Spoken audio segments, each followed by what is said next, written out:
Let's see. Here we are. Hey. Hey, hey, we're on the internet. We're on the internet. It takes a second. I got this fancy transition on these windows, and sometimes I forget. You guys should talk. We should see if I got the audio right and people can hear everyone You today. got me. Yes, we're here. We good. We Hello. good. Hello. We...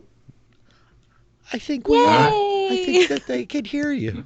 I think they can hear you. I did it. It's happening. Um, cool. So we've been hanging out chatting for a little bit. Sorry for the delay. We were taking a second to all like rally up tonight. But yeah, so we're short of Crix's Copperstone.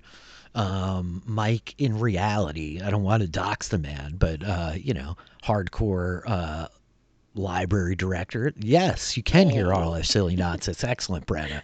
Um, Mike's got board meetings, unfortunately, and so for those like who've been watching Firelight Tales from the beginning, like I think you guys know, these are my good friends, right? And we've been playing D&D together for like years now as a group. And as I was like getting ready to come back to streaming, like I really wanted a group of people that I was like, you guys are going to be patient with me, while I'm like figuring out all the technological stuff. Like you're players that I have a lot of trust in. We have a lot of fun together. Like we have fun as a group.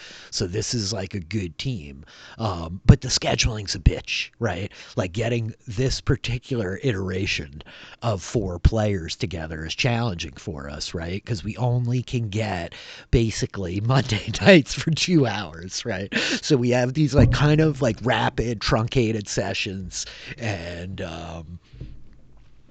yeah, it's got its challenges. And then we lose Mike once a month, right?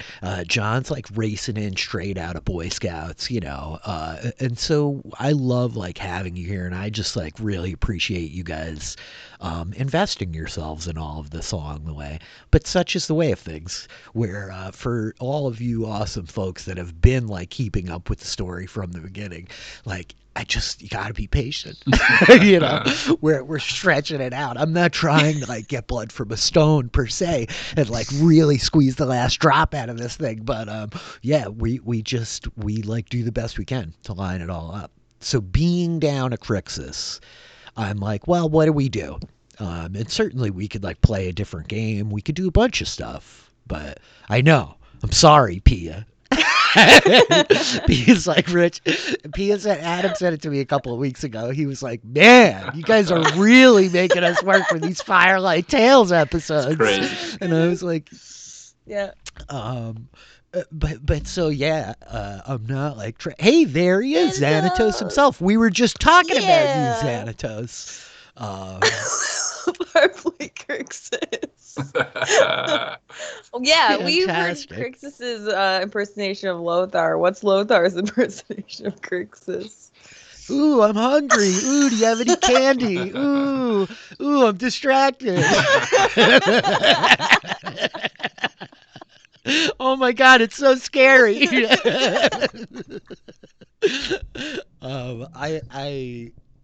All the best things. Always. I Yes. love Crixus. I love Lothar. It's really this whole like stream has been a treat, right? And like you guys having my back to like get back onto the bike and like get back into Twitch and all of it. It's really like it's been a great year and a great transition. So I appreciate like everybody who's keeping up and following along. Like thanks for hanging out. Thanks for being patient. We'll be back next week. I swear it.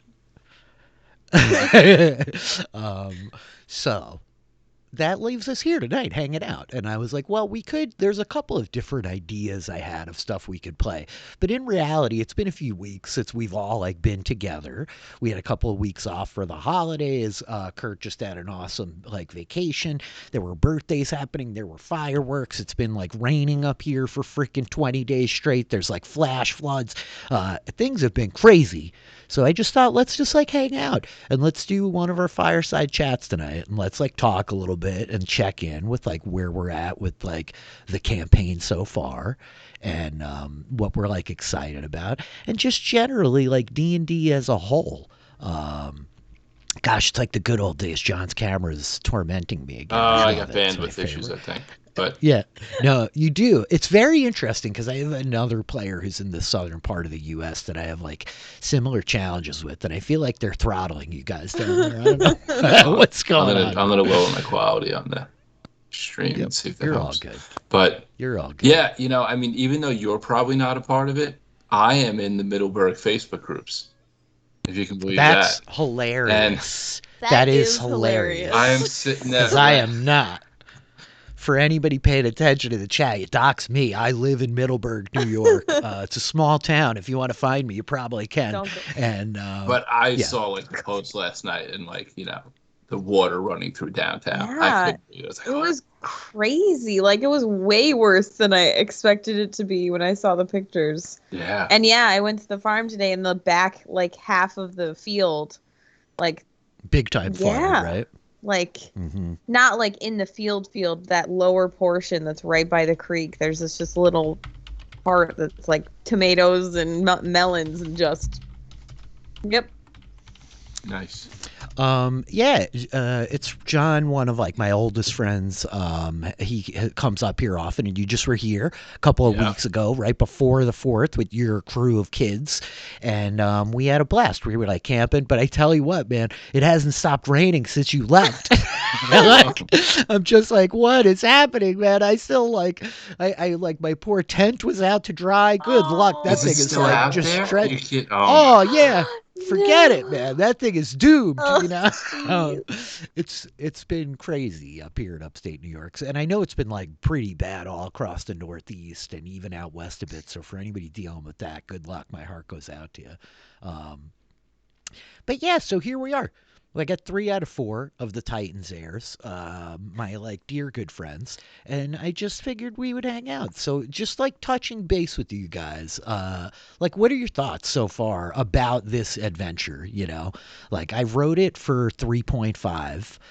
This is the stuff for anybody paying attention out there. I'd written this like 15 years ago as an adventure for 3.5 for higher level characters than we came in with. So I made like a lot of transitions to make it a 5th edition adventure. And then I like downshifted it when I knew I was going to run it on the stream. And I was like, well, we want to start with lower level characters, I think. And I tweaked a couple of things. But I'm just curious what you guys think so far of the experience, of the adventure, like high points, low points.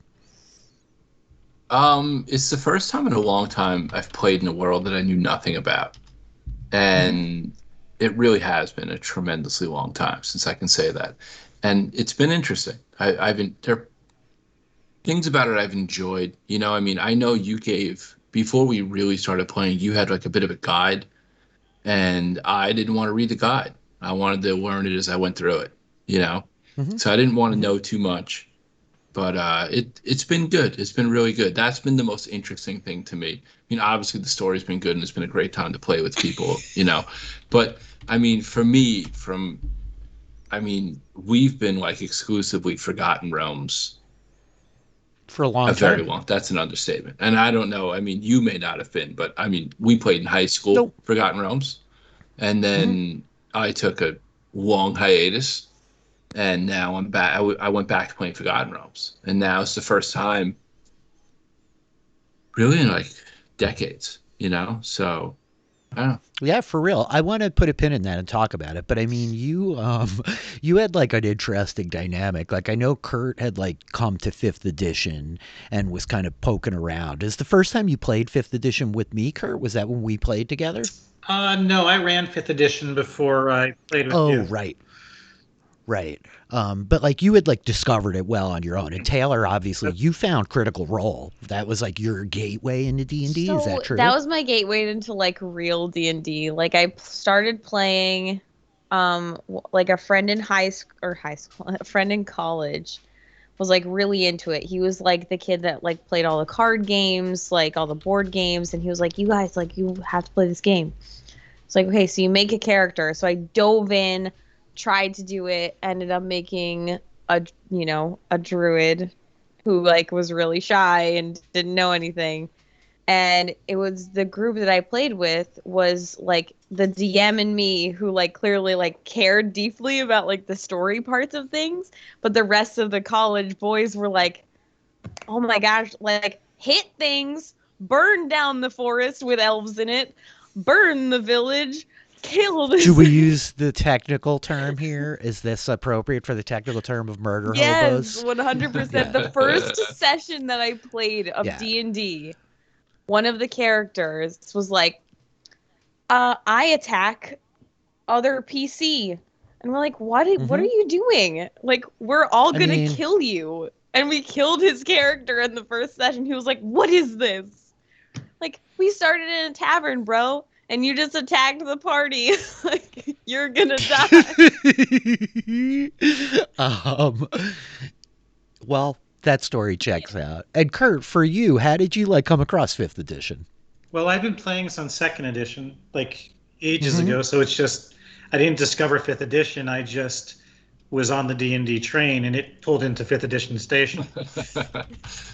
Yeah, I mean that's how it was for me, right? Like so that's just why I like jumped around a little bit there, because just to John, we played in high school, right? And we played like a lot in high school, like full time, like it was our jobs. Like it hasn't been until just this last year of my life, but I could have fooled a lot of people 30 years ago, you know.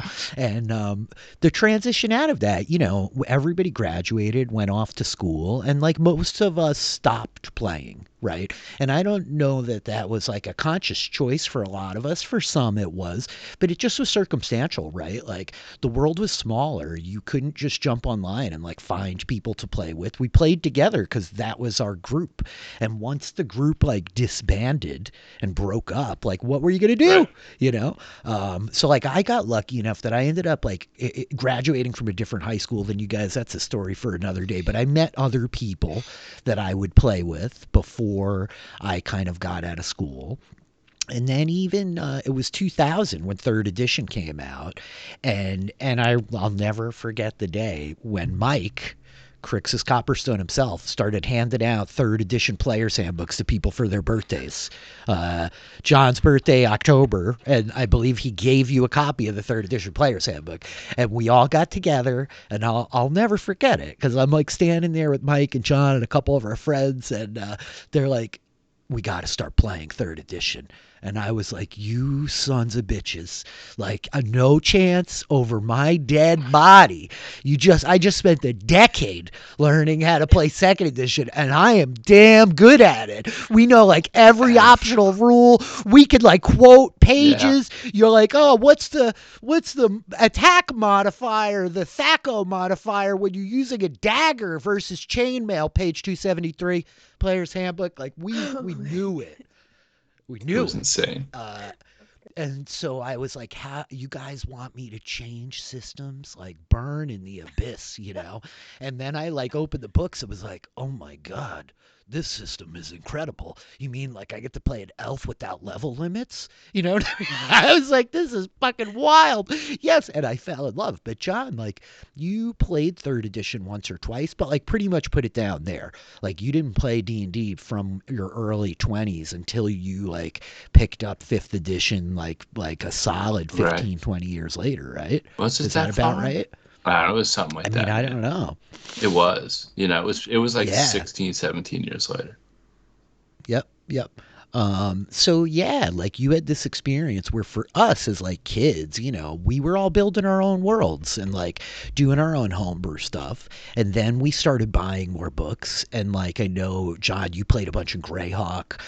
For me, my first campaign setting was Dragonlance. Like I had not even read the novels yet. I just saw the box set in a bookstore, and it's a really evocative Larry Elmore image. It's like blue night, and they're a very kind of classic adventuring party in a little way, like a really big party of like all these human warriors, and the image is so striking. I was like, I love this. Like, I don't know what it is, but it says Advanced Dungeons and Dragons on top. That's the type that I play.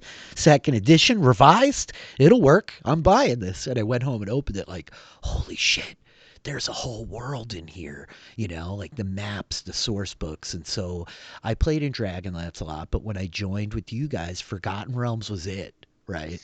Forgotten Realms like became the kind of de facto world, which it wasn't back then, and it kind of is for 5th edition now, just because it was so cool, right? It was huge. It like had you could write like a whole source book and put a ton of canon in there, but 98% of the map was still like Right. unexplored or undefined is maybe Mhm. better, right? Because there's these little tiny villages that like there's nothing in the book, but it's there on the map. So like, what is it, you know? And there were so many gods, and yeah, we played Forgotten Realms all through high school. And when we picked it up again in 5th edition and we started the home game that we all play in, I was like, well, Forgotten Realms, right? Because I think that there's like a strength to being able to go look that stuff up and be like, no, there is an answer here. Like, what does the lore say, right? But the other part of it that's really interesting is like there's a lot of power and strength to role playing in a world that's undefined when there are no answers, and you get to be like this is a thing I've encountered with a lot of my private groups. I've run these like private games for people, and they'll ask me like, hey, so what's up with the kobolds? And I'll be like, I don't know. Like, you're the kobold. You're literally the most important kobold in the entire freaking world. Like, what do we want to be up with the kobolds, you know? And there's something interesting to that. But this is somewhere in the middle where, like, I've written out a whole world, right? Like, when I first started streaming, people told me to write it, like, build your own homebrew thing. So I did. And yeah, I'm insane. So I have a 50-page like player's guide document to Abrea sitting there that I gave to all of you. Like, here you go, make your characters. It is funny though, because even I started playing back with you guys. It was, I think, September of 17, and Mhm. I think I made my Roll20 account like on my birthday or the day before, but Mhm. um, it was like it was like driving through a town you haven't been to in 20 years, like looking at the Mhm. map of where we were playing. Like, I know that, like, I remember it. I may not remember it inside and out, but I remember it. It was like almost like going back home again. It was pretty cool. Mhm. So I didn't know the 5th edition rules or any of that stuff, and I certainly didn't know Roll20. But the maps But were there was familiar. like There was familiarity. with the Yeah. world. Yeah, yeah, yeah, yeah, yeah. What about for you, Kurt? What are you thinking of the Titans Heirs so far? What's your take? You've played a lot of D&D within the last couple of years. The highlight for me was was it the goblins? Mhm. I just couldn't remember what race if they were goblins or Yeah, they were all goblins. Yeah, um, yeah, yeah, yeah. that was a nice kind of unexpected change up. Um, Uh-huh. so yeah, that was the highlight for me.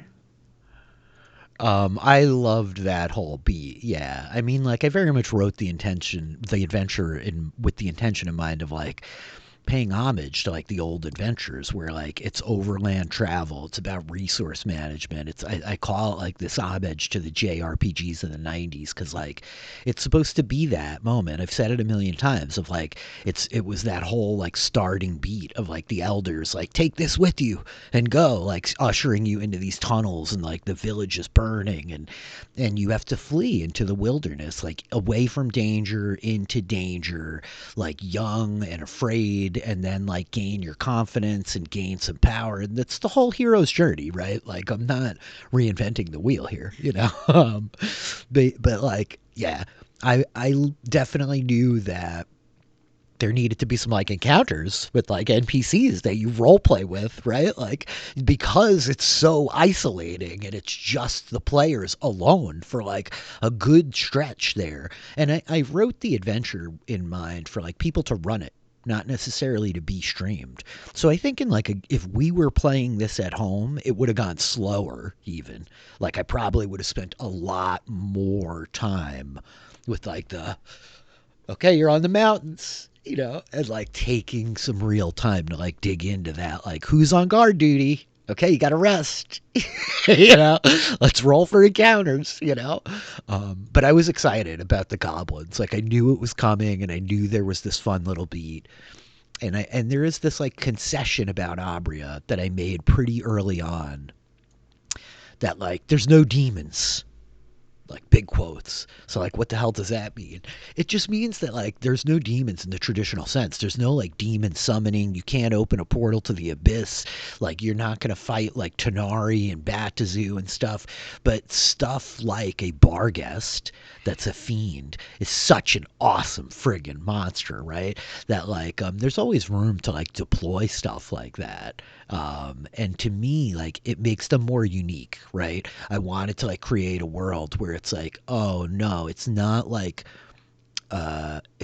just another Barghest. It's the Barghest, you know? This is like the one of this thing in this world, and it's like a big deal when you find it and you kill it. But I loved the way all of that played out. It was really freaking hilarious, and yeah, I really enjoyed it.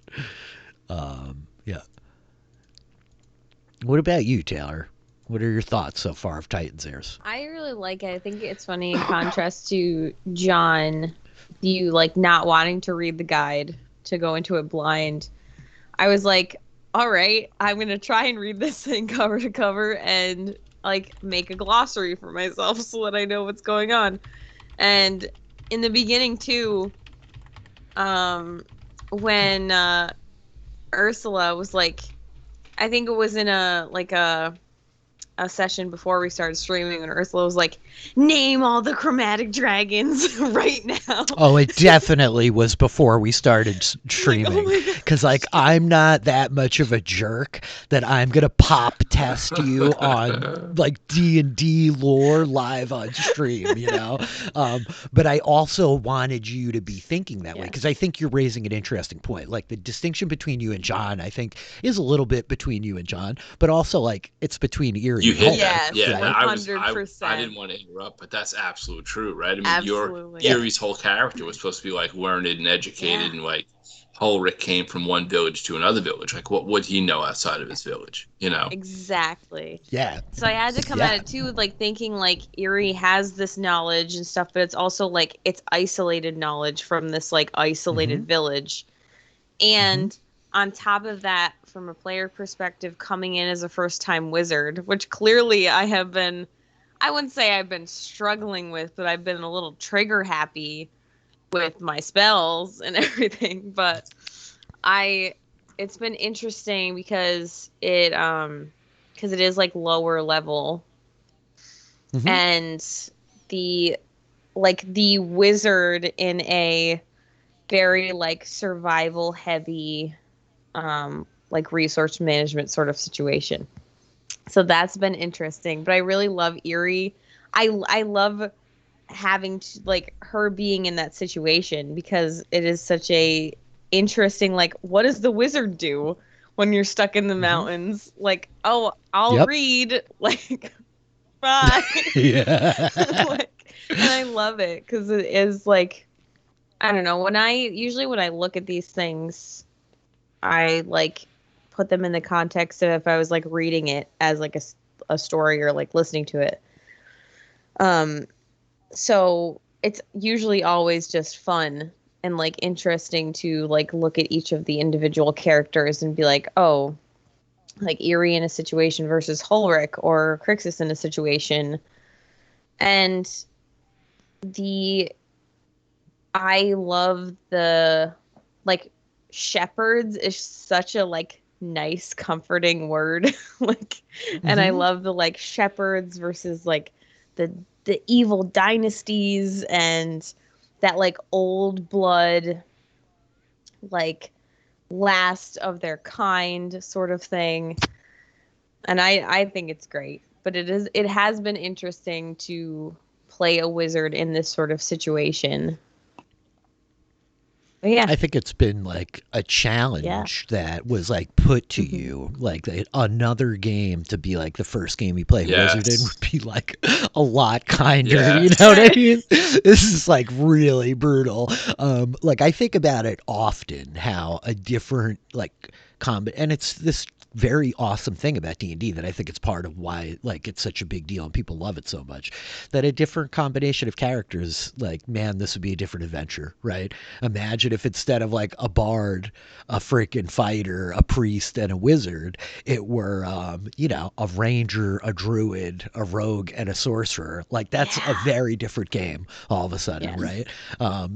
So I think like you've taken that challenge on well. And yeah, I know you're a person in general who gets like into lore, right? You get like really excited about it. And unlike John and Kurt and myself, who all have like some similar defining characteristics, we've all played Forgotten Realms for decades, right?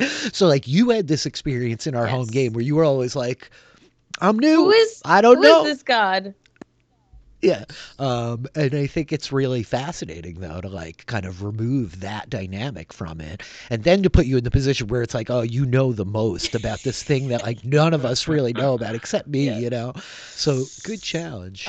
Our boy Pia here has a question. You're curious from the design perspective, how much of the story is written week to week, or is everything sort of set along one path? I wrote this 15 years ago, Adam. I adjusted all of it in advance. Like Adam is a DM with me over in the post show recaps Discord. And so we're playing a West Marches game there basically. And like we're playing a West Marches game at our home game. For that, we have ideas of where we want to go, certainly, but we do a lot of prep, especially I do in that environment. Like, well, I mean me and Adam. Oh. Adam does a goddamn lot of work over there, so believe me when I say we. I mean like me and all the DMs over there. Like I can't speak for them, but I wait until I know who my party is before I do like the final adjustments, right? Like I'm prepping a lot for who do I have at the table this week. Whereas for this adventure, Adam, like it's written, man, and they are not. They're on rails to a certain extent, but they're also not. There's a lot of like big decision points that they've had along the way where they could make some like real meaningful changes. And I mean, I've put them in a hard position. Like it's pretty clear a lot of the choices are shitty ones, right? But along the way, there have been like a lot of choices, right? You guys always have choices. Like, in other words, like, in a certain sense, yes, you're on this kind of railroad moving along the narrative, but at each one of these like stops, you can go like in a lot of different directions, right? And I've tried to like empower you for that. So I'm not really writing week to week that much for this game compared to like everything else I run. This is the most prepared. Like this is the closest I've come in like many years to running. I mean, I'm running a pre-written adventure. I just wrote it. Right, I wrote the adventure, but like I'm running a pre-written adventure, you know. It's all there. I've got like 98% of it prepped before like I even knew what you guys were playing, right? And I tried to like stay pretty married to that. Like certain things became more important or less important once I knew who you were playing. But the adventure was written like before the party was built, right? I have to say too, one of my favorite things about the world is the Alagi, who I just like really adore, like this like these like Chewbacca like druids that are like so cool. But I think about like what if we did end up playing like one of those, or even like a group of people who played as like a group of kids that were like from the Alagi like camp, you know? Like, oh my gosh. I would pay money to hear one session of Taylor spending the whole night doing an Alagi voice. That would be awesome. Probably very similar to Polar Bear Kizio Polar Bear, right? That would be the Kizio Polar Bear. Yes. Yes, Taylor has a really great polar bear voice that we should put her on the spot and make her do at some point. But whenever you're ready, Taylor. Oh, it'll happen. The next hour. It'll happen at some point, I'm sure. Okay. No pressure, but whenever you're ready. Yeah, that was an interesting thing too, right? Like, so I had written out the player's guide for Abrea, like, after I'd actually built this adventure. Abrea is a world that I've been putting together for friggin' 30 years since second edition. And I put the player's guide together, and I love hearing little things like, oh, the shepherd sounds safe and cool. Like, yeah, it's supposed to, you know? Yeah. So I'm glad that like worked out well, right? But I thought like a lot about a lot of this stuff, and it's one of these things that I think is hard for any creative person that like I think it's like mostly cool, but also that gets to the point of like, oh god, it's so cheesy. Like that line of like of like awesome and cheese, man, it's right there, you know. Like sometimes the cheesy, sometimes it's both things, right? Like it's cheesy in one context, but it's also awesome, right? If you're like buying in on it or whatever. So like I thought a lot about like these words and like the names of like the gods, the names of like the emperors, the names of the shepherds, all this kind of stuff. And yeah, it's cool that like you dig that you've been enjoying that, right? I have a weird question that I don't know if is Sure. answer. I don't know. It wouldn't be, but maybe it's not. Does okay? So Rogosh, Mm-hmm. does Rogosh have a family? Like, did he have a wife and kids, or any sort of like immediate family?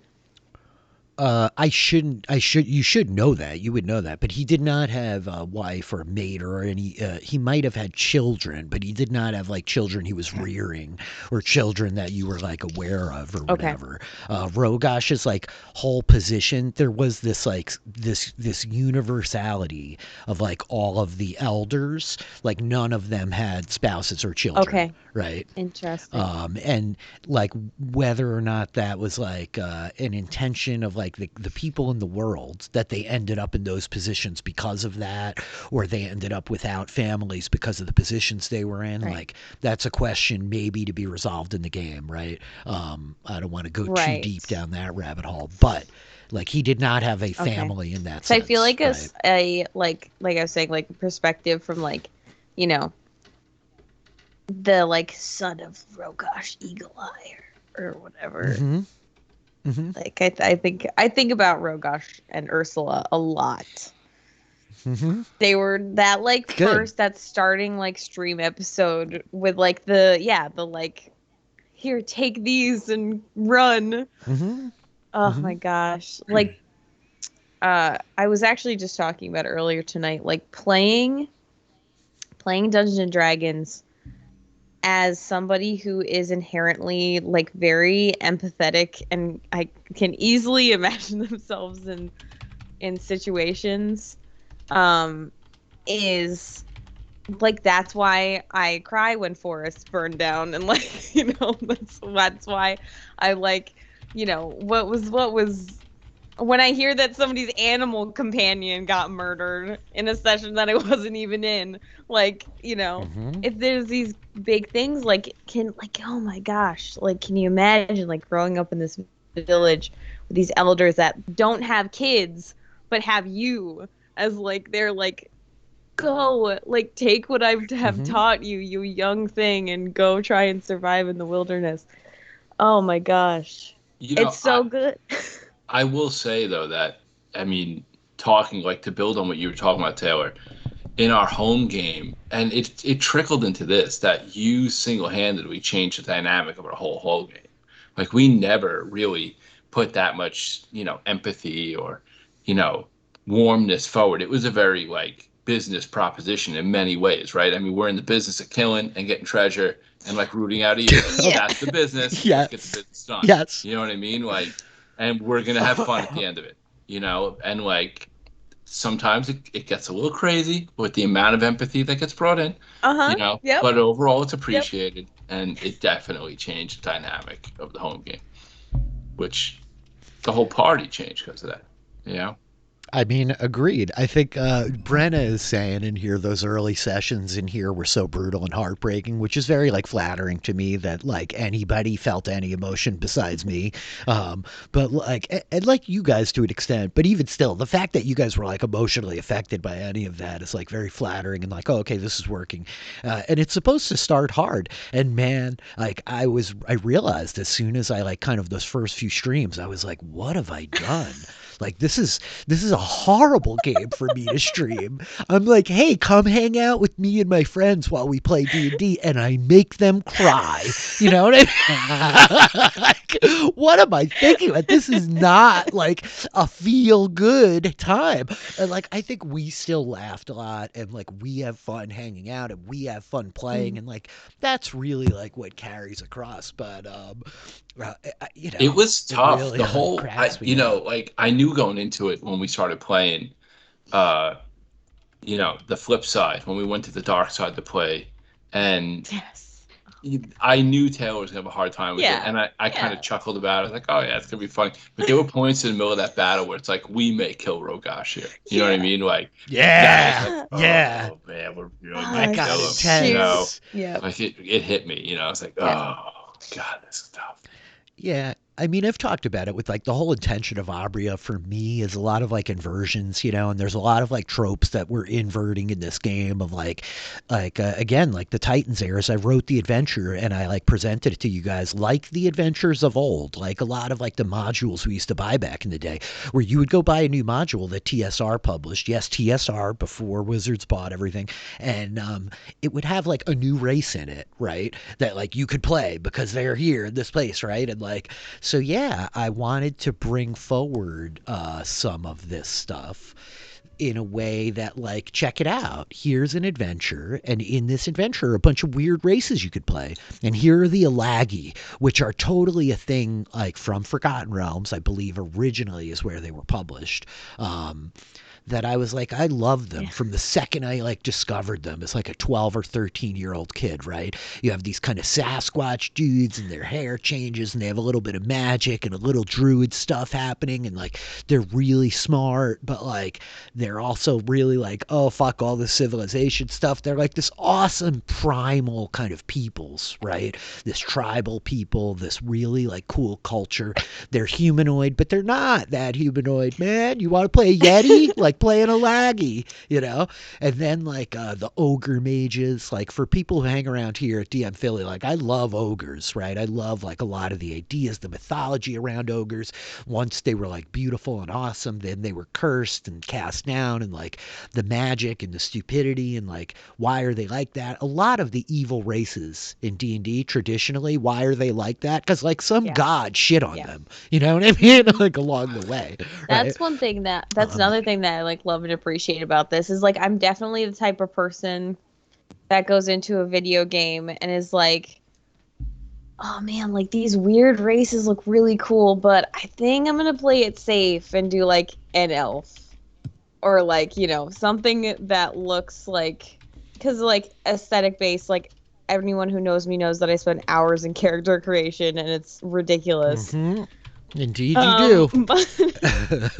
But like I always play it safe, but like coming into this with the ogre magi and with the Alagi and these weird like races that I would never like gravitate towards, now I'm like, and whenever I see an ogre mage I'm like, oh my gosh, they're so cool. Like these weird like Sasquatch dudes, like I love them, and I have like this newfound appreciation for like these weird races that I would normally not know anything about. Or I love it. I mean, I'm glad. That means it worked. Yeah. That's like part of the goal, right? Like part of the thing is to be like, hey, there's these weird things. Like the Alagi, I very much am like moving forward. Furbolgs are another one of my favorites that like, it really surprises me that D&D kind of updated them, right? That they exist in 5th edition. Because like there are things that made it into 5th edition, like the Goliath, which I think is like really only printed in 2 of these hardcover books because of Travis Willingham and Critical Role. And like we happen to have this flagship D&D game that started in 3.5 and came forward. And like the Goliath were never a big deal. They're like a tiny race that was printed in a like late like stage supplement for 3.5 that like, I don't know, they're not like elves and dwarves. They were not a big deal, but we have this great ambassador, and you end up with like the furball getting carried forward and things like, Tritons and this and that. Like some of these things like they're very much touchstones in the genre. You get it. You kind of get like, oh yeah, an underwater person, of course, you know. But the stuff like the Alagi, that was like a weird player character race that like is so niche and tiny, and like the ogre mages were never updated as a player character race. They're just a monster, but they're so freaking cool. And if we exist in a world where like the drow can be in the player's handbook, in my head, it's like, all right, well, we can play anything then, right? Like, can't we? Like, and yeah, the ogre mages, then also ogres I had like updated to make as like a playable like character race. You know, how could you play like enough with these like, oh, I'm a minotaur but I'm medium sized? Like, no, you're not, dude. You want to like play a giant? Let's play a giant. Play an ogre and you'll be huge and it will be a pain in the ass and everything costs more money and you can't fit through doorways, and when they go into a dungeon you have to crawl. You know what I mean? Like, I love like that part of D&D. We can do anything. Yeah. Exactly, Brenna. I love like that part of D&D, you know, like there is that, you know, and that's part of the joy of like us playing here. Like the sky's the limit, you know. We could do whatever the hell we want with this game and with any role-playing game really, but anyway. Yeah, I think knowing what I know now, like if we had started over, I probably would have played a different race at the very least. But yeah, I think it's so cool. It's funny for me because I was definitely like, okay, guys, here's the 50-page player's guide. Here's like this crazy, here's a bunch of extra crazy races in a whole separate document just for this adventure. What do you guys want to play? And you're like, dwarf, gnome, yep. You know, Kurt at least was like, I actually want to play a minotaur bard. And I was like, oh, that's weird. And then Mike was like yeah, Mike's like, can we go like fully off script and just do a thing that's not even written down yet? And I'm like, all right, man, sure. Yes. You know? Yeah, let's do it. You know? Anything.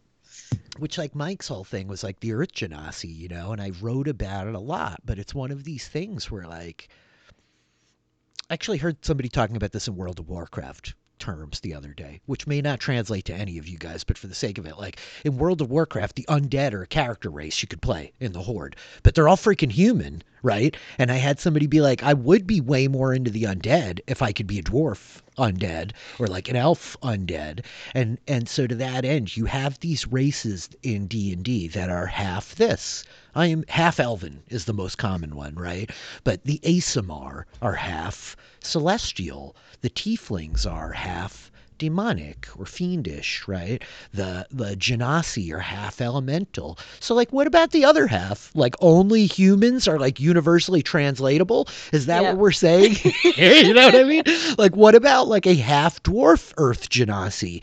That feels like really appropriate. Like one of our DMs over at Post Show Recaps, our friend Austin, plays a shifter, right?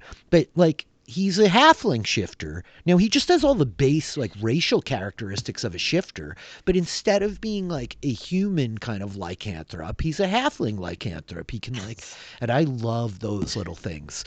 So Mike pushed it hard.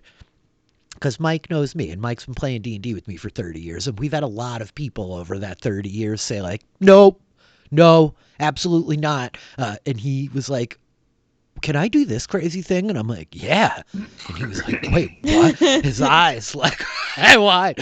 And so it became like inches and miles, a game of that. You know what I mean? Of like, oh, but what about this one other thing? It's cool if I like my race has this built-in 5th level spell, right? And it was like, whoa. I'm teasing a little bit, but like, yeah. You know, Mike and I had fun figuring out, like, what is Crixus about? What is it like if you have, like, a genasi that is also like a dragon or draconic? Like, that's wild, right? So yeah, we had fun with that. Yeah, it's a long time, Baristo. Borstio. It's a long time. That's why my beard's so white now, because I need to stop. Yeah, Kurt, what was like one of your favorite moments with like D&D? Like not in this game, but just like lifetime. Like that's a thing I'm always curious about from people. Like I know it's impossible to like rank these things. Ranking things is arbitrary and reductive, as we all know. But like, what's one of your favorites when you go back through like the list of memories, right? John's not going to agree with this, but it was my very first time visiting Ravenloft. Yes. Oh my goodness. Yes. It was in college. The mists had taken us. I didn't know what Ravenloft was all about. Young, naive, innocent me. Sweet summer boy. child. I was Poor just sweet about to get a summer drink of child. water. I'm not leaving now. But We I think one of the very first, like, just stumbling out of the mists. And those who aren't familiar with Ravenloft, A, count yourself lucky. B, it's basically like, well, it's a lot of different things, but it's like, I was gonna say it's gothic horror, but it's all kinds of horror. And I think right out of these mists that kidnapped us from the Sword Coast of Faerun to we don't know where we're at. We stumble upon a village and we go into a tavern, and people are, talking about the upcoming dog fights. And there's there's a big tavern. There's a pit kind of in the middle of it that goes down like 30 feet, and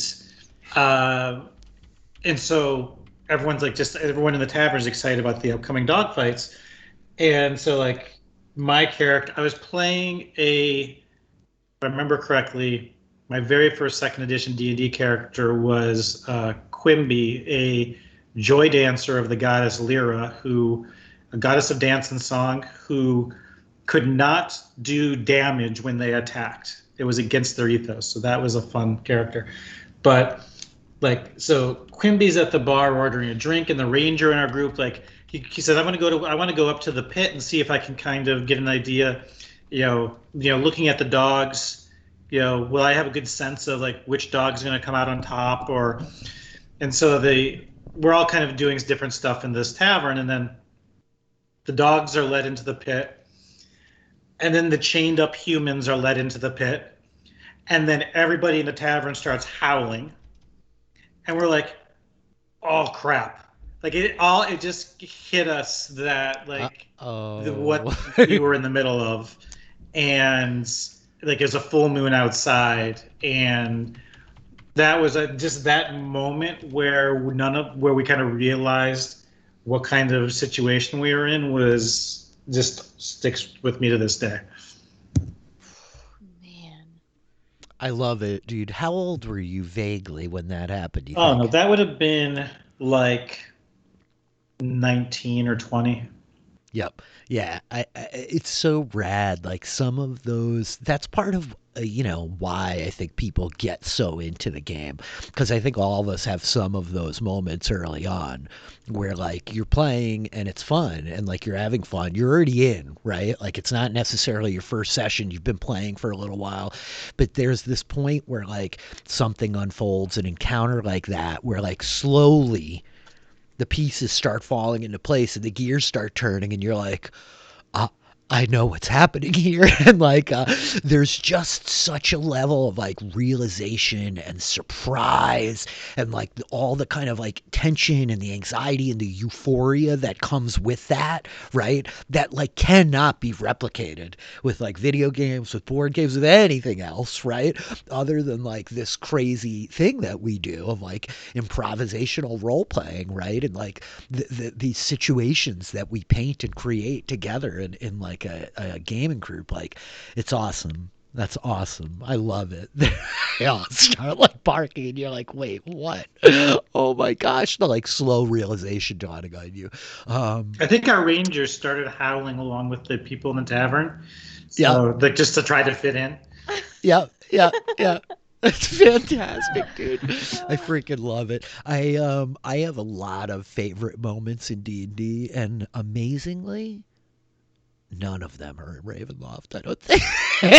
Ravenloft to me is like, it's that alcohol that you drank way too much of as a kid that you can't even smell anymore. That's what Ravenloft is to me. You know what I mean? I just was drowned in it so many times. You know what I mean?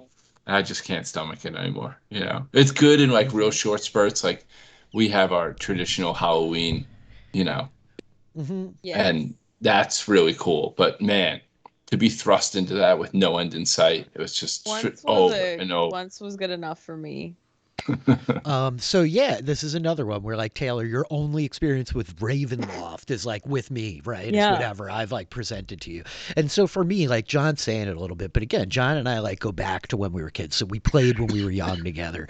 And we had a DM who like he bought the book, man. You know, he had the Ravenloft books, and it's one of these situations where, like, you give a man a hammer everywhere he looks, right? You know, and so the dude like fell in love with it a lot of ways, but it really embraced a lot of the values about dungeon mastering back in the day then, which is to say, like, to put it in Crixus's words, DM shenanigans, you know? like it really is a whole world designed about DM shenanigans, you know? And so our dungeon master loved Ravenloft, and we would play sometimes. He would be like, hey, new campaign, Ravenloft, right? And we'd be like, okay, I want to play a paladin. And then you would be hunted mercilessly as like the entirety of the Dread Realm. The second you like stepped into the first session of play is like, we see you.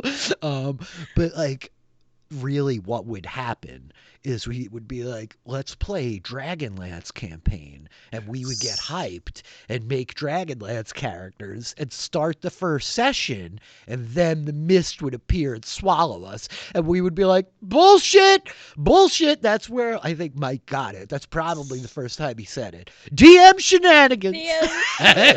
You know, First, of like listen to game back to into Ravenloft. I'm like typing Mike. I'm like, we're in Ravenloft. Like that, you know, you're in the rowboats and the mists are coming in and you can't see the lighthouse anymore. And I'm like typing, I'm like, Ravenloft, you know. And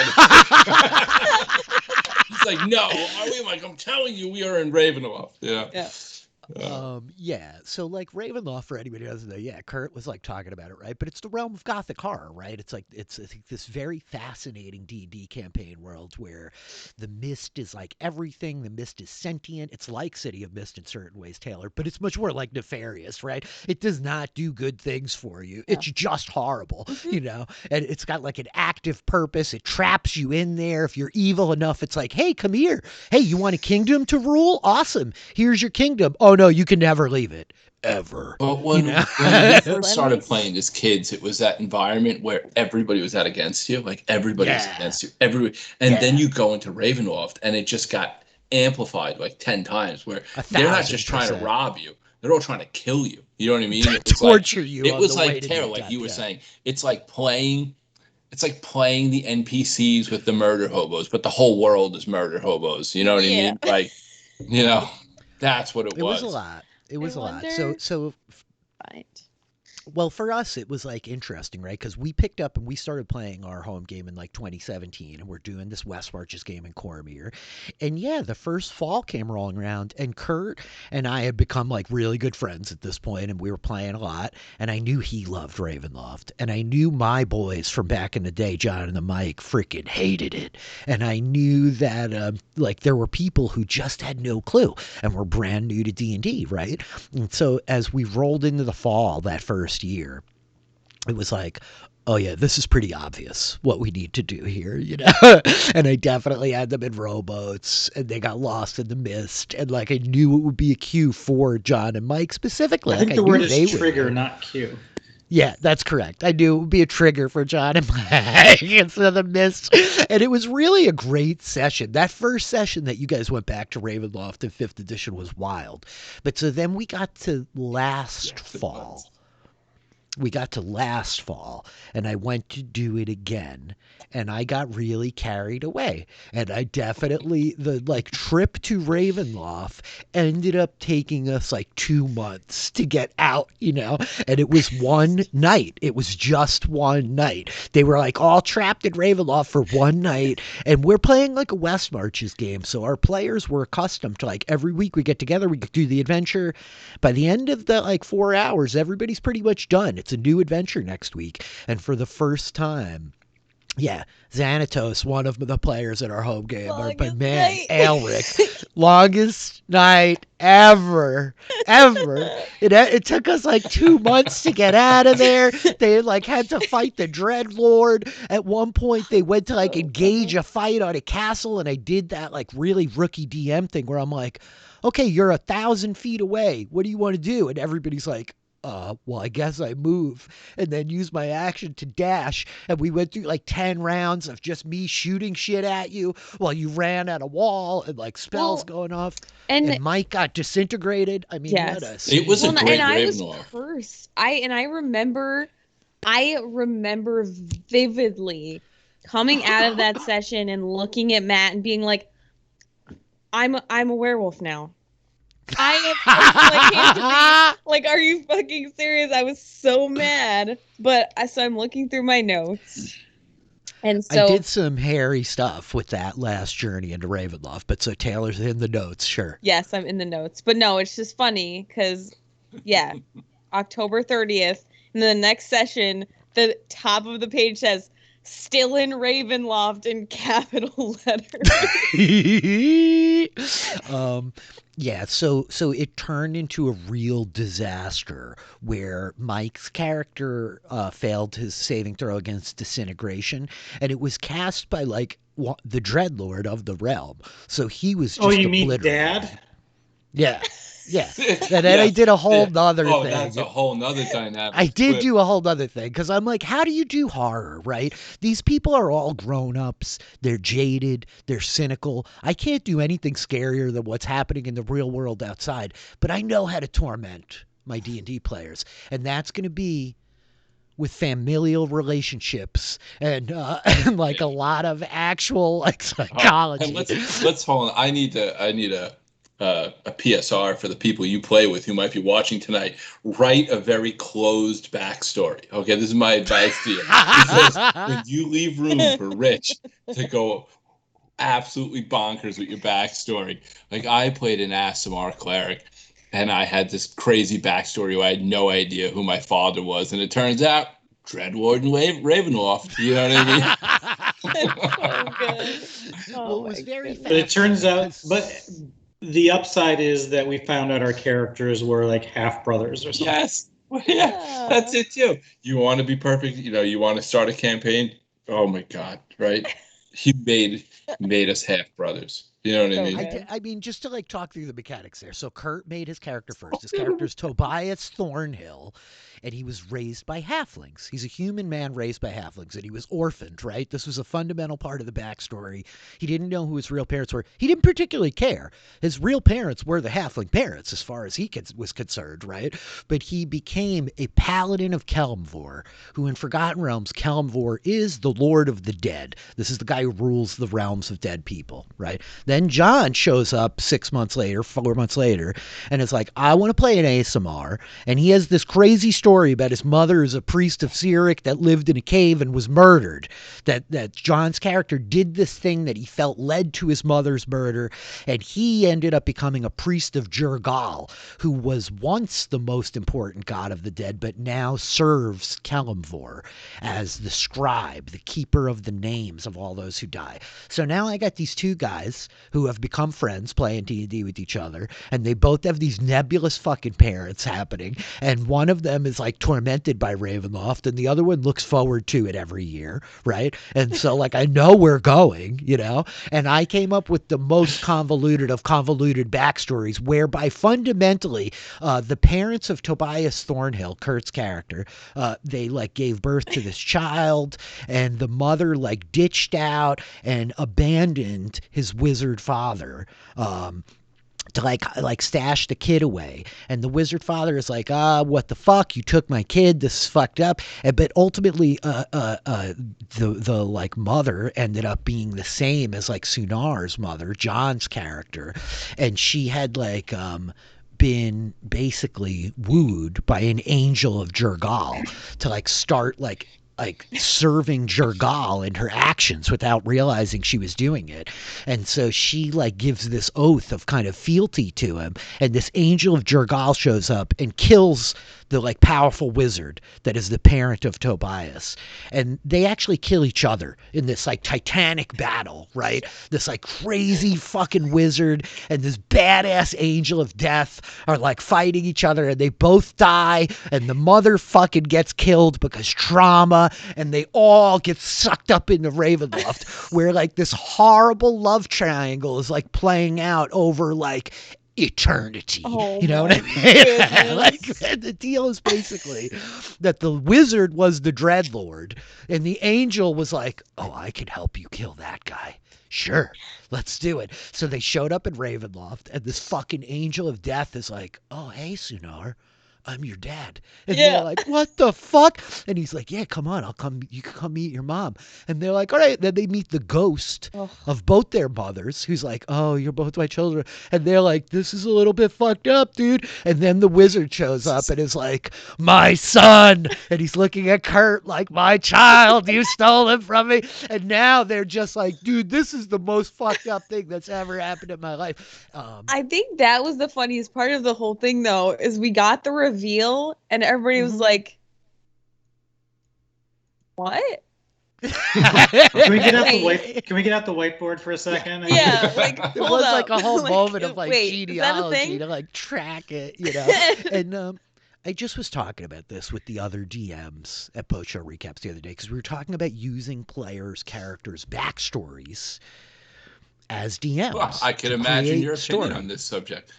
Well, this was the thing. I was saying, we were talking about how we need consent from the players. Like, we want the players to comb through this stuff that they've written and give us an idea of what's fair game.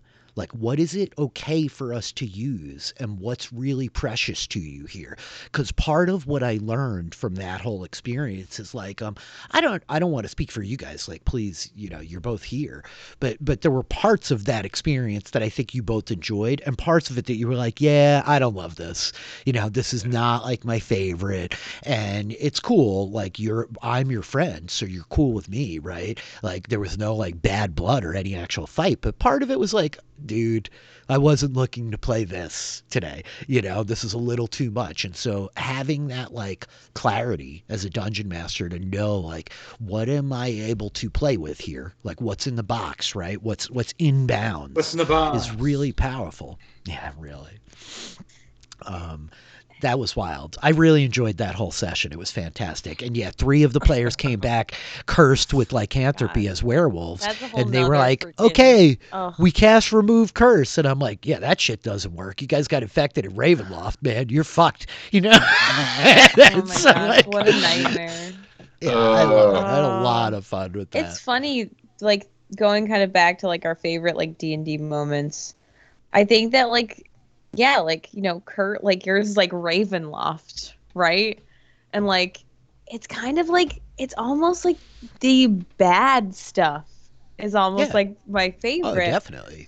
Like, in our home game, like Thanatos mentioned in the chat, like the fire, like that is like such a pinnacle moment for me, and I wasn't even. You have to in describe the fire for the people who are just hearing you now. Yep. I'll relive that. Go ahead. You don't have to. Do you want me to relive it for you? No, yeah, go ahead. Okay, so Taylor's character in the home game is a half-elven druid named Kisviel, and she came to this community, a half-elf, and she met the local elves. And the whole story is very tragic. They were once like a great city, and the city fell and is cursed and like infested with demons and undead and stuff. And the last like basically regent, the child of the last rulers, was like ferried away, raised by dwarves while the kingdom fell apart. And the elves were all like killed off, right? So she would come back as she comes into her maturity and lead what's left of these elves to protect this place. Now, they can't like retake the city or reconquer it because there's literally like a dozen of them, right? We're talking about like somewhere in the range of like 20 elves in this vast forest that have taken on the role as like protectors. Their whole thing is like, our city is this bastion of evil now, and we won't let that evil like seep out into the rest of the world. So the quest to like restore this city became kind of vital to the group over the years that we were playing. And Kisviel, Taylor's character, became like super close with these elves, with this clan of elves. And so there were a lot of adventures in this forest. It's called the Northwood, and they would go to the Northwood, and there was a tree house where these elves like lived. Like this was kind of like their city for all intents and purposes, because there was only 20 of them, and the tree house was like more than big enough for them all to live there. Because at any given point, there's only 2 or 3 of them there. The rest are fighting demons in the woods, you know. So for years, this location became like really important to us. You know, it was not the player character's home base, but it might as well have been, because they were there all the time, and the NPCs that they like treasured were there all the time. And Kisviel the druid began being trained by this elven woman who was a really powerful druid. And this woman was like, look, like a day is gonna come where I'm gonna die, and you have to go do all this shit that I used to do, because you're the only druid powerful enough to do all this stuff. So there was a lot of bonding there, and Kisviel was really like drawn into the family in a lot of ways and felt really important. And then one night, like, this is what you do, right? You like attack the things the players love, and that's how you create emotional moments in the D&D. And so one night they went out to the Northwood like they would all the time. They come flying up on their griffins, and I'm like, yeah, the forest is burning. Like, the whole treehouse is on fire. There's gnolls all over the place. Like, how long can 20 elves stand against a city of demons before the demons come burn their house down, right? And that's what happened, right? And it's this irony, because the players helping the elves allowed them to dream a bigger dream than they ever had, right? All of a sudden, keeping evil in the city was no longer the agenda. There was a hope that, like, maybe we could save this place. Maybe we could restore it. Maybe someday there will be a civilization here again. And just as hope was born, I crushed it with fire and demons. Yeah. The worst thing about it was not being there for the session and hearing about it afterwards and being like, I could have done something.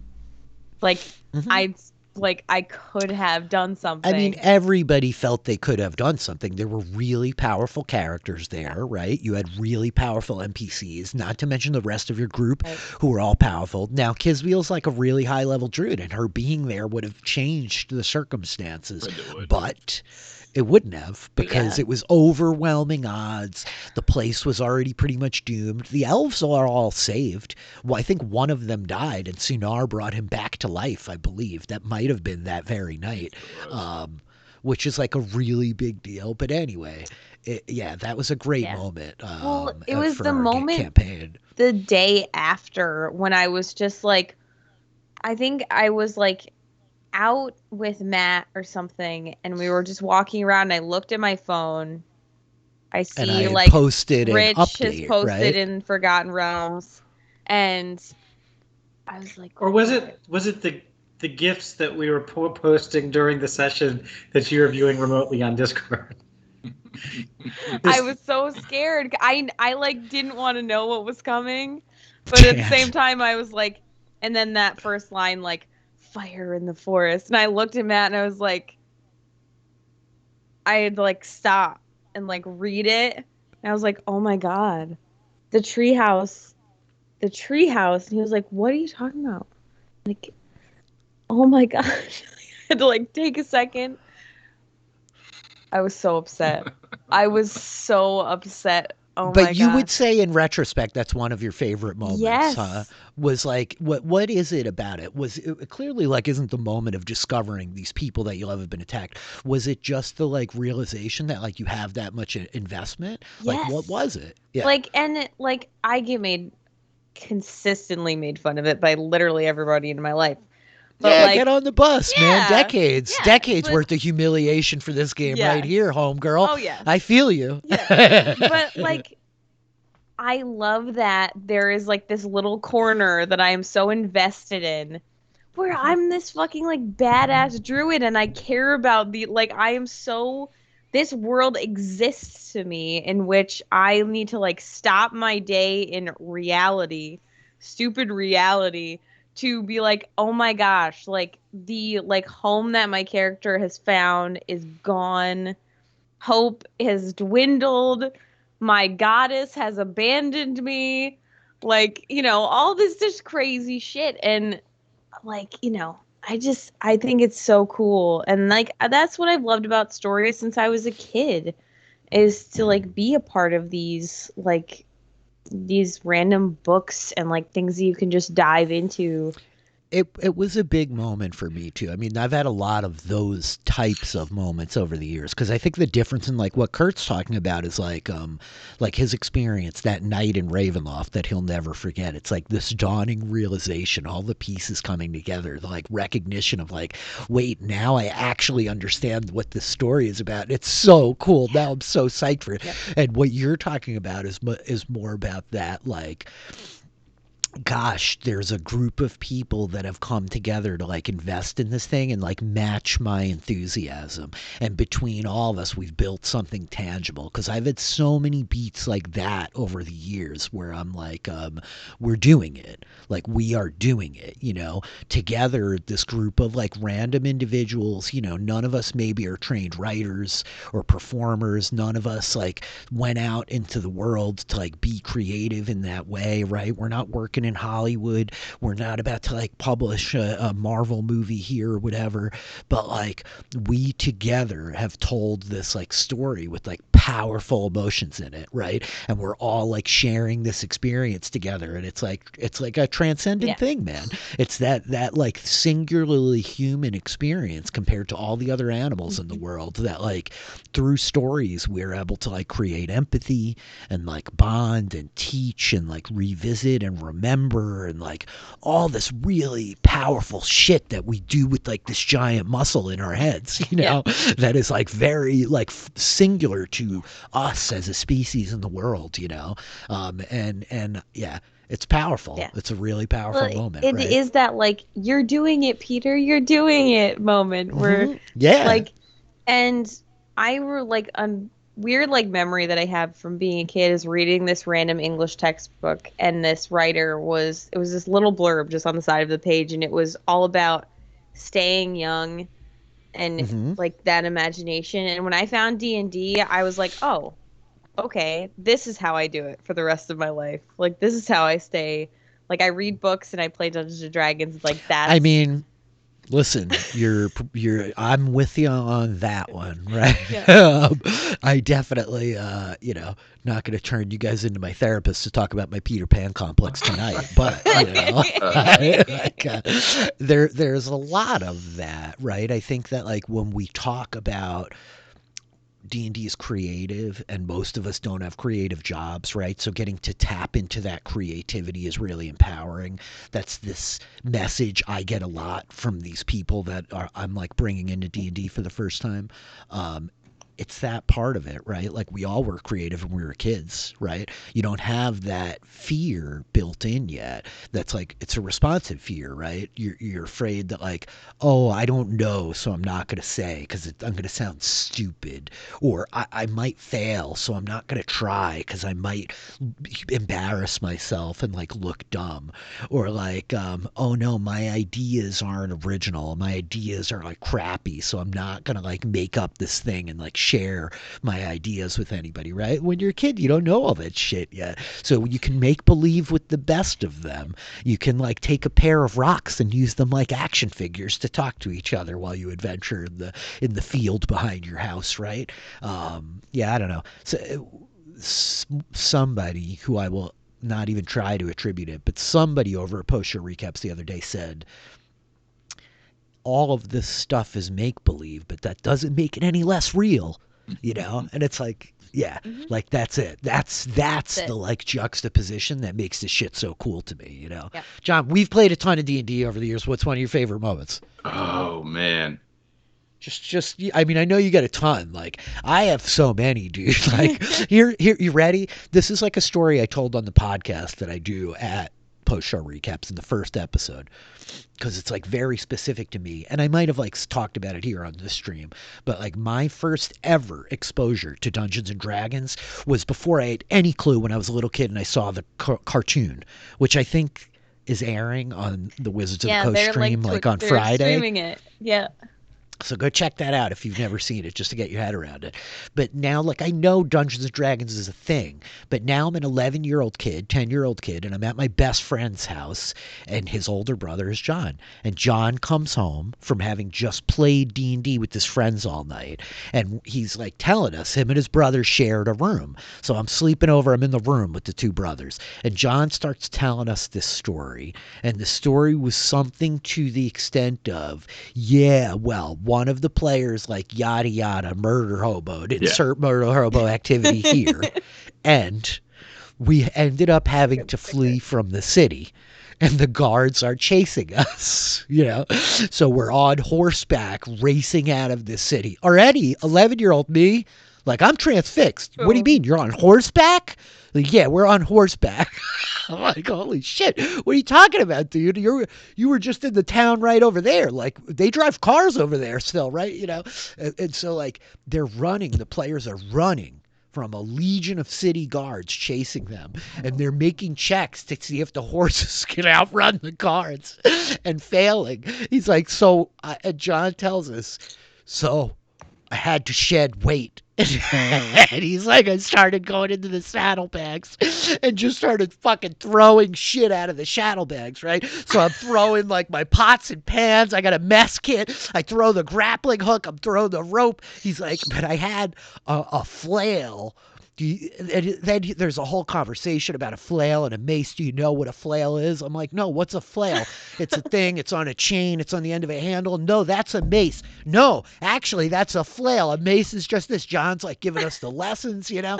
He's like, but I had this flail that you could cast fireballs from. I mean, at this point, there's like smoke rolling out of my ears, you know? I'm like, what the fuck do you mean? You fireballs? You know, so did you fireball him? He's like, no, I can't cast fireballs with the flail, but the right class could. So I threw it, you know?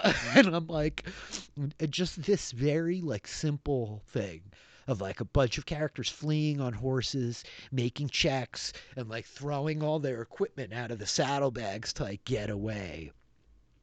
Like immediately I was like, I have to do this. Like, this is the coolest fucking thing I've ever heard of in my life, you know? And I was like a really nerdy 11-year-old, if it's not clear. But like, yeah, it just immediately like transfixed me, right? Like the telling of like this very simple activity, and there was such like tension in that little story and that like little thing that you told us, that like that will forever be one of my favorite moments of D&D. That like I have no clue what really happened. I just have some like dim version of like a story that you told a couple of 10-year-old kids 30 something years ago that like it stayed with me, man, and I love it. Nice. Yeah, I don't know. You don't have anything? I do. What are some? Okay, what do you got? I was in the middle. What do you got? Going for it, and you jumped right in there, man. So I think one of my first and earliest memories that really stuck with me, that now I can laugh about, was I had a character named Nalaine that got his ass beat. I remember. I do. We were in a keep, in Mike's keep, right? Crixus's keep outside of Mithranor. And that had to go away. We couldn't have a keep. We were succeeding, so eventually the whole keep vanished and just like gone. But yeah, my character got his butt kicked by a lower character. Like they were like, yeah, go show this young guy a thing or two, and he got it. He was an NPC, yeah. Right? It was an NPC. Because Mike was playing this fighter named Creed. Mike played a really funny character. He's like, his name was Creed, and he was looking for his old friend Logan from the mercenary company. so like Creed, the fighters in second edition, when you got to a certain level, you got followers. If you built a stronghold, followers came to it, right? And it was crazy tables, Taylor. They're like really cool, but like you would roll 100-sided on these 3 separate tables for like what kind of rank and file troops show up, and like depending on what you rolled, it could be like 100 fucking cavalrymen with chainmail come like riding up to your keep one day and are like, my lord, Right. We've come to serve, you know what I mean? And then you roll for like a fucking captain of the guard, you know, and you get like all of a sudden there'll be like a 5th level fighter with a +1 longsword and +1 chainmail, and a warhorse shows up. You know what I mean? And you're like, dude, what? So Mike had these followers. Oh my And, god. dude, now Lane, who like has some small thread that like leads into this campaign, that like Nallis the Smith gave this sword to Angus Brighthorn, right? And Nalain had a short sword of quickness, right? Yeah. That was the deal. This was amongst like the things he had, but like a pretty vital part of his arsenal. And Nalain fucked people up. Like I didn't play with Nalain that much, but I would hear stories about this guy back in the day. Like, wow, he's intimidating, you know? And yeah, they tried to set you up to fight like one of Mike's low-level followers. Who had a right? mouth, Just some right? The kid dipshit. had a mouth, you know? Yeah, dude. And Because they're like, the yeah. DM liked to give a shit. Yeah. Yeah, teach him a thing or two. And dude, talk about like probably 10 of the worst roles in my like absolute career. You know what I mean? It's like, oh my lord, it was terrible. Oh, yeah. I just got the floor Epic. mopped. You know what I mean? I mean, it was unreal. That was one of the funny ones, man. But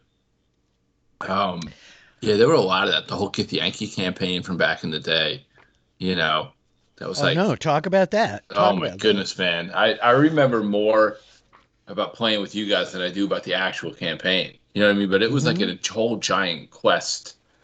that. It was. Are you talking about the one that when I like first jumped in with you guys, or is it a different one? No, we were like 16. Okay, I was Yeah, gonna when say we we're were talking like kids. way back. Okay. Yeah. When we were kids, we did a Githyanki thing. Basically, like we had killed, I think we killed a red dragon that was like affiliated with the Githyanki, and the Githyanki got pissed. So they came to like fuck with us. But we ended up having to be in the astral plane. And the party at the time, I remember this like fucking poignantly because I was so different than everyone else, right? I was playing a ranger, and the party at the time was an elven fighter mage with an 18 intelligence. Hey, I need like 5 minutes. I'm sorry. I Yeah, gotta stop. you're fine. A human like fighter that had dual classed in the wizard with an 18 intelligence. The NPC was a fighter mage thief with an 18 intelligence. Our buddy Mark was playing a straight up wizard, no a multi-classing with an 18 intelligence. And so on the astral plane, you move according to your intelligence.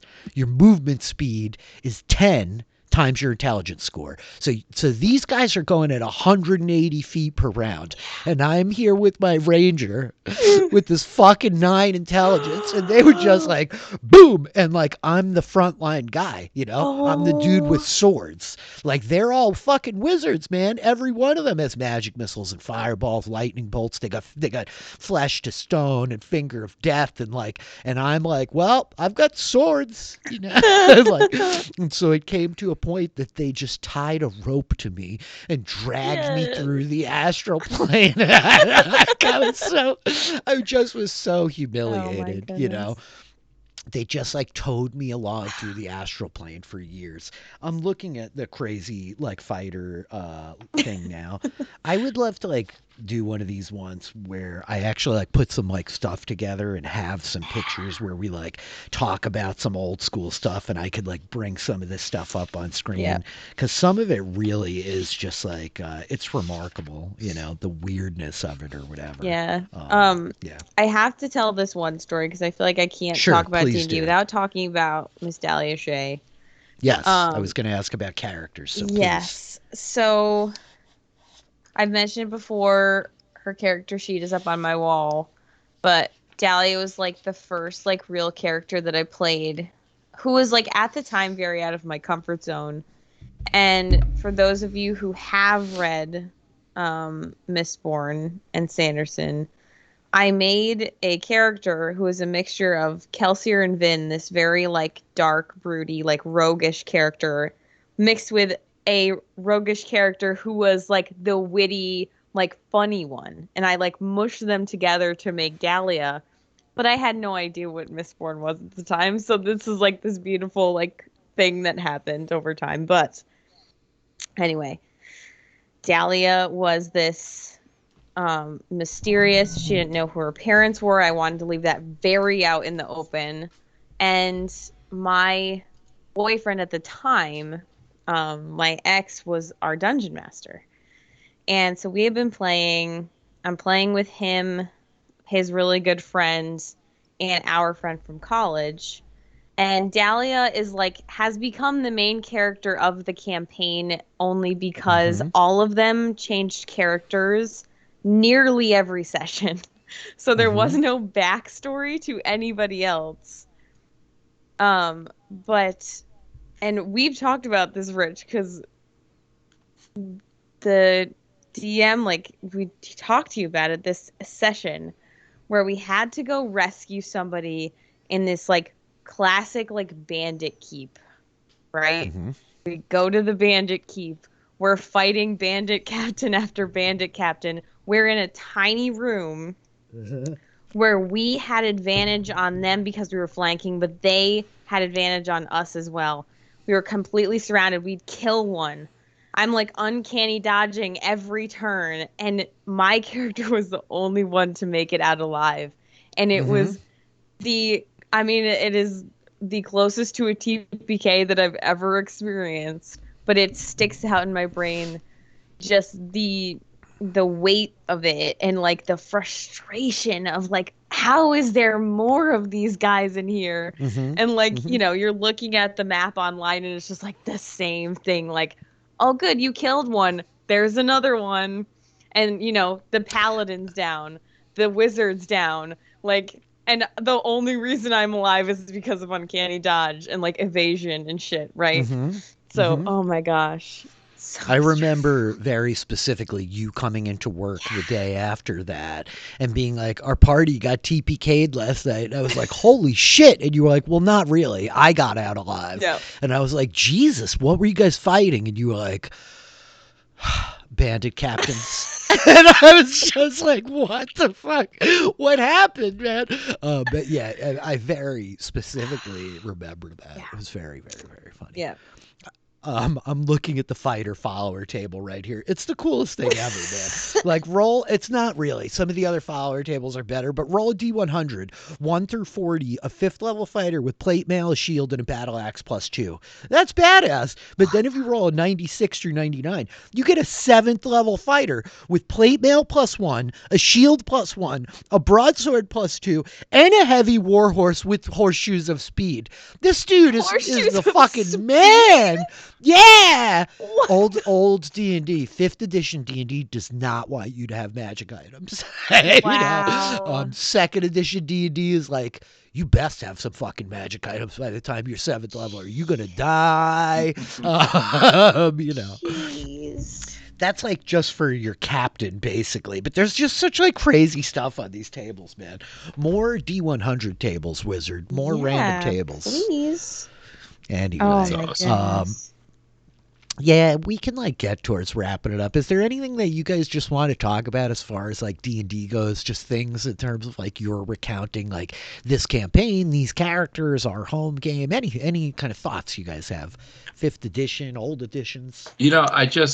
I think it's interesting that, I mean, you talked about like the trudging through the mountains, and Mhm. this is the first character in a very long time that really didn't need a long rest that I played, Yeah, you it's know, true. and it It's not a really wasn't spellcaster. that bad. You know what I mean? Mhm. Like short rest to short rest. I kind of pulled it out, Mhm. so it was interesting. It was interesting. I didn't think it was that bad.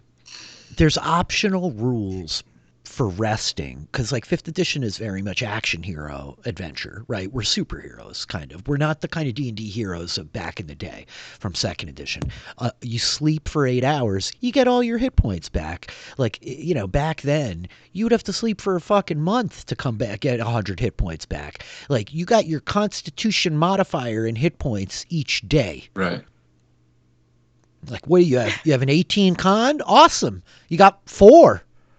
I mean, like, think about that. Really, like a 5th level character, it's going to take them like 10 days to heal up from going out and losing 40 fucking hit points. That makes right? sense.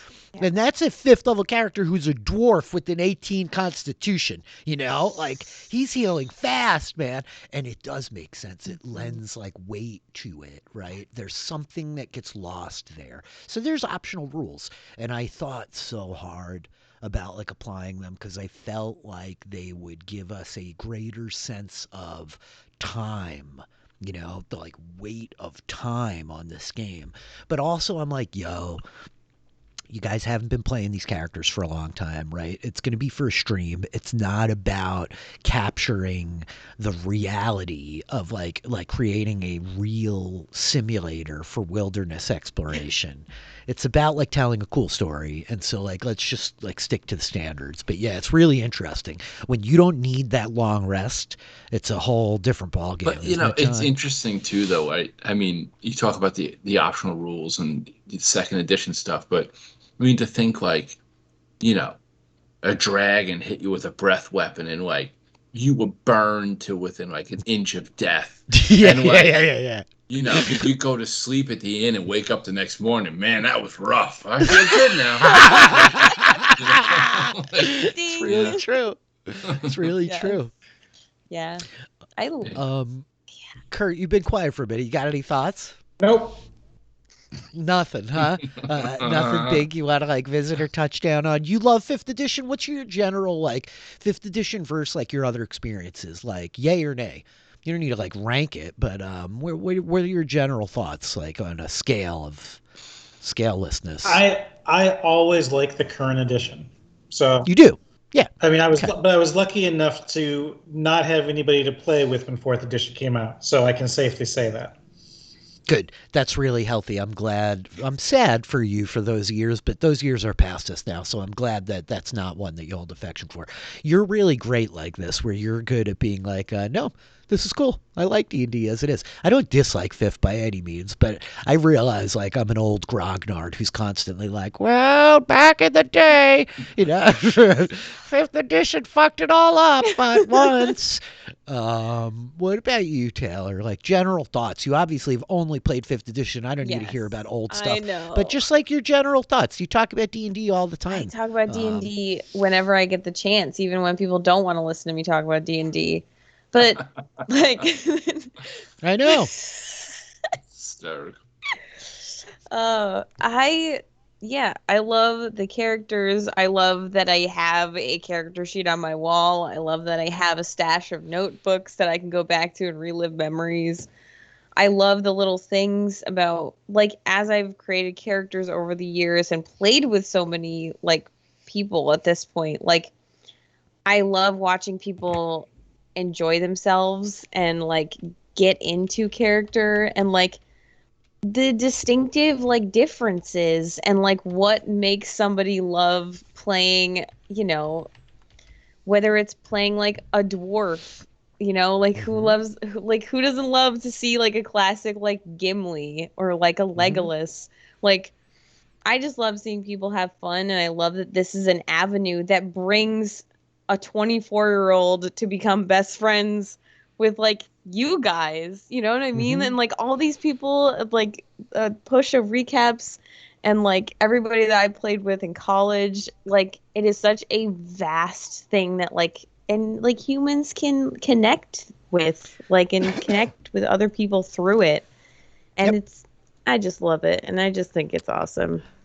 I talk about that beat all the time, that, part of what's cool about tabletop role-playing games, there's a million ways in, right? Are you into, like, the strategy gaming of it? Are you into the storytelling? You want to make a cool character? You just want to hang out with your friends? You like games, you like to paint miniatures? Are you into the art? Lord of the Rings fan? You play video games? Like, there's so many ways that you can kind of be tapped in and be interested. And fundamentally, like, it's the relationships, right? It's wild. And, like, I don't know, it's funny because, like, we are like older dudes, this particular group, right? We're these older dudes who all like played when we were younger.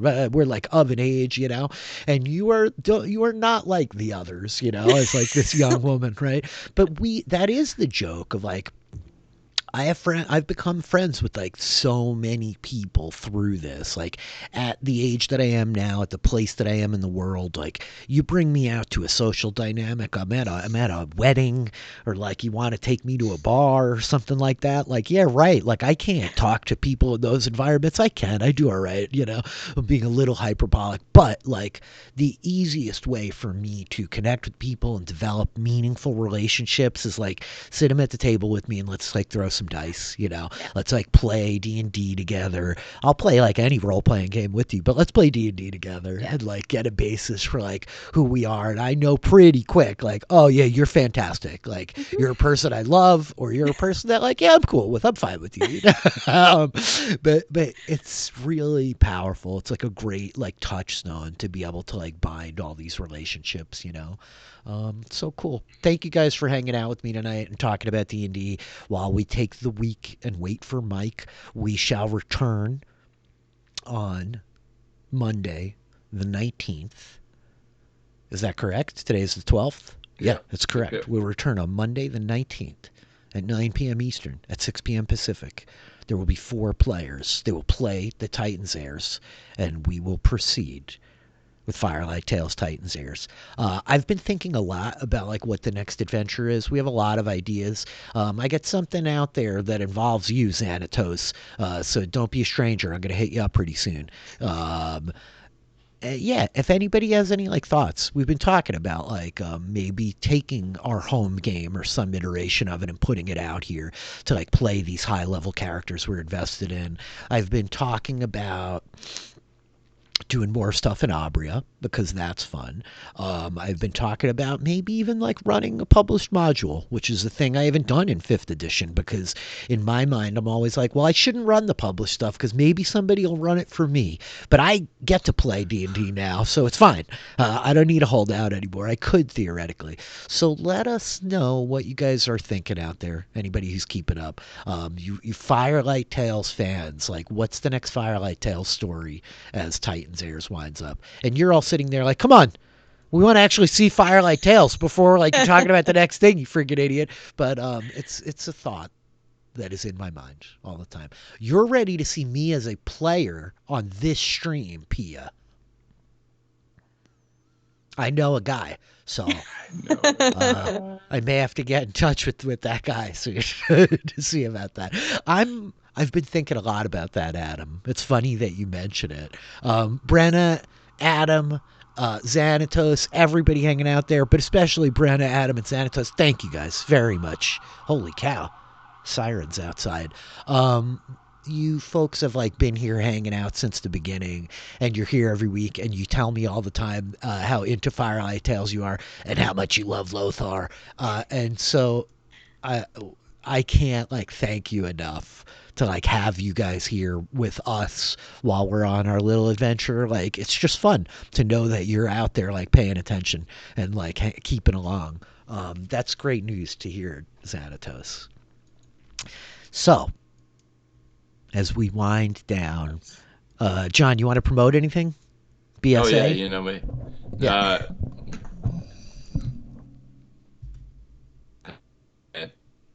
That was perfect timing, the way you completely lagged out the second that I put you on. I'm sorry. What did you say? Is there anything that you want to just hit up before we go? You good? No, man, I'm good. Just enjoying a good summer with my kids and nothing to promote. They're cool kids. We had fun playing D&D with them years ago. Kurt, how about you? Anything good in the world you want to like hype up or talk about? Anything you're doing we should be ready for? Nope. Okay. Nothing much. Okay. Taylor, what do you got? I firstly have to say, and I meant to say at the beginning of this, John, every time you mention your kids, all I can think about is how I accidentally like you know exactly what I'm going to say. Okay, I'm going to tell the story. There was one night where John came into our home group and said, hey guys, I would like to ask if it's okay for my kids to sit in and watch tonight. My kids want to know what D&D is. We were not streaming at the time. Is it cool if they sit in and watch? And Taylor, who is like very appropriate and tactful and like a very proper young woman, had like gotten into some libations that evening, as I recur. Bad day. Yeah, it was a very stressful day. And then we began a very tense combat wherein those of you who've seen Taylor streaming here on DM Philly may know that she has like a trait that kind of lingers over her like a bit of a black cloud, that the dice sometimes don't cooperate to realize her vision as she pursues certain actions in game. And so the dice began shitting all over poor Taylor, and she got very animated and very vocal and colorful with a great variety of profanity and vulgarity, swears and curses abound. She was like Sailor Taylor. And Sailor Taylor. and You don't even know. I'm like clicking on mute. I'm turning to my kids and I'm going, we don't talk this way. She's an adult. She can talk that way, but we don't talk this way. I felt so bad after that. It was night. really very funny because of the people I was worried were going to like have poor language in front of John's kids. You were the last one. No, I like usually very good about that. I usually just don't swear in general, but I remember it was like you were like, oh, how does like I think Kisviel was like an earth elemental or something, and it was like, how do you kill this thing? And I was like, I fucking smashed its head into the wall like repeatedly and like I believe really... you were. Yeah, like the New Yorker comes out, says Brenna. Yeah, I believe you were a polar bear, and you got the like killing blow on something, and you're like, I rip his fucking head off and chop it down while fucking brains are spraying all. You like went like ham. You went ham. Like I've known you since you were a kid, and I was like, oh my god, I've never heard her speak like that. You know, it was very funny. Oh, I still feel so terrible about it. Nevertheless, where can people find you and your sailor's mouth cursing and fouling up the internet? Rania422 on Twitter, here on Twitch. All the links are on my Twitch channel and on my Twitter. So, bingo bango. Rania422. I think I could do it. Zed's not here to drop links in the chat tonight because they are the best, but I will do it because I can type too sometimes. You guys know me. I'm Rich Filiberto. I'm DM Philly. I hope it was fun hanging out with me and the folks tonight. These are some of my closest friends. It's really like it's an honor and a privilege to play with them, but I so very much appreciate you guys like being here for this game in particular. It's a treat. I miss it when we're not playing it. I look forward to getting back to it every week. So I'm psyched to get into the ring next week and kick some ass. Nice. But thank you guys for hanging out here tonight. We'll be back tomorrow, 8 p.m. Eastern, 5 p.m. Pacific. Dragonfly. We have 4 out of 7 of our cast as they are on the water world of Cerelia, and they have received information that there is a nearby spaceport, a transit station where many of the ships that cross the starry sky, the void of space, stop in to pick up trade from Cerelia itself. So the Dragonfly is about to land at its first major intergalactic trade hub since the beginning of the campaign. We'll see what happens. Come hang out. Cool. Thank you guys all for hanging out tonight. I really appreciate it. We will see you later. Bye. Night, everybody. Bye. I'm still saying bye because I didn't turn it off yet. Now